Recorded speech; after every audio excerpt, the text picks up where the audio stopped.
Hi, welcome to valuationpodcast.com, a podcast and video series about all things related to business and valuation. My name is Melissa Gragg, and I provide divorce mediation and valuation services in St. Louis, Missouri. Today, we have the privilege of discussing the NACVA 30 years and beyond with Brien Jones.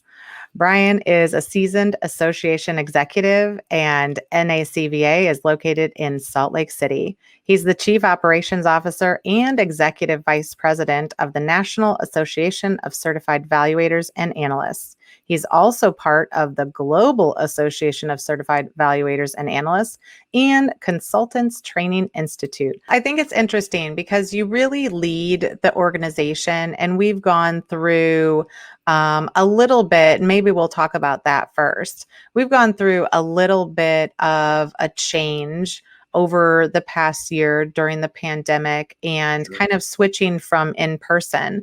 And so you and I really enjoyed going to in-person conferences, the meet and greets, the happy hours, the fun. And it was really an opportunity for, in my opinion, young, new valuation experts to come in and meet other people. That could be your support system, that could be your reviewer of reports. And then everybody kind of started to switch to online training and hybrid learning based on the pandemic. So why don't you tell us a little bit of how you guys had to switch and what that process looked like?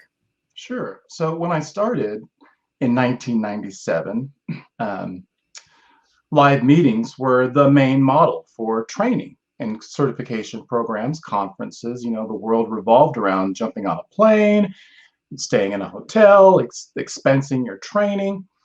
And it was a relevant and popular model up to COVID. One of the things that was so noticeable for me when I started in 97 as the meeting planner, it was my first position with the NACVA, was to book and cook the meetings, right? 15 training programs across the US where 60 to 80 individuals came for a week to earn the CVA credential that was brand new in the profession. And it was important, and it still is now, that we address the technical aspects of how to become a valuation analyst or start your journey, actually. Getting a credential doesn't mean you can do it. You start your journey on becoming that expert. But the technical training we had in spades, great seasoned professionals were leading those credentialing courses. But from a membership association perspective, it was the people element, as you're saying, right?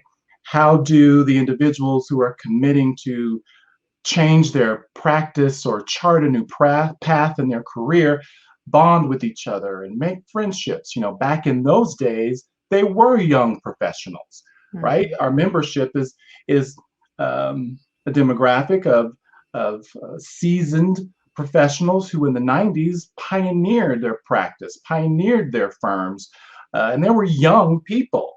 And so that need is still necessary. The need is necessary. That's still needed now, right? To younger professionals who are coming into a profession, to be able to engage and meet with one another, to support their technical needs, their confidence, their support on engagements. And so it's something that's been important to us throughout the history of the association. Young was young then, and young is young now. Mm-hmm. It's how do we bring these audiences together to continue the legacy of our association, caring about the experience of the member and not just piling on incredible technical topics. It's like, who can I go to for help? Mm-hmm. Who did I meet at that conference? That I talked to about an engagement where I might have felt I was over my head, and those are the things we continue to carry forward, even as we're moving to a online model. Online in-person training is expensive. Airfares, hotels, reimbursements, lunches, coffees. If any of you have ever done a hosted meeting in a training venue or a hotel, a cup of coffee can cost $10 or $15, and you multiply that by 500, 600, 700 people, the size of our annual conference for many years, and that's just coffee. and not the sandwich and the cocktail and the muffin and the cookie and the microphone that's turned on in the room. And so during the era of COVID this past year, we had to switch to an online model because there was severe health risks, right? There were concerns about people traveling, and we needed to hunker down at home to push down the transmission of the crazy pandemic. And so the online model has become the more popular model now. Uh, since 2007, NACVA was broadcasting live from remote locations all across the world. And so we've had a lot of experience in broadcasting live events, but it's engaging the audience now. You know, how do we hear from our experts who are presenting and our faculty? They feel like they're presenting to a black hole because they don't see the people they used to.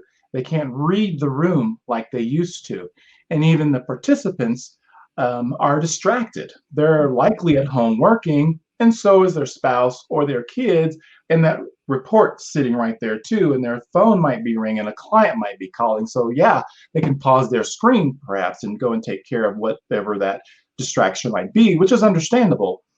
So there's a definite focus from our association coming out of the COVID pandemic to find our way back to in-person, as we'll be doing this year in June with our conference in Park City, and replicating that in December, a conference in person in Fort Lauderdale with a broadcast element to it.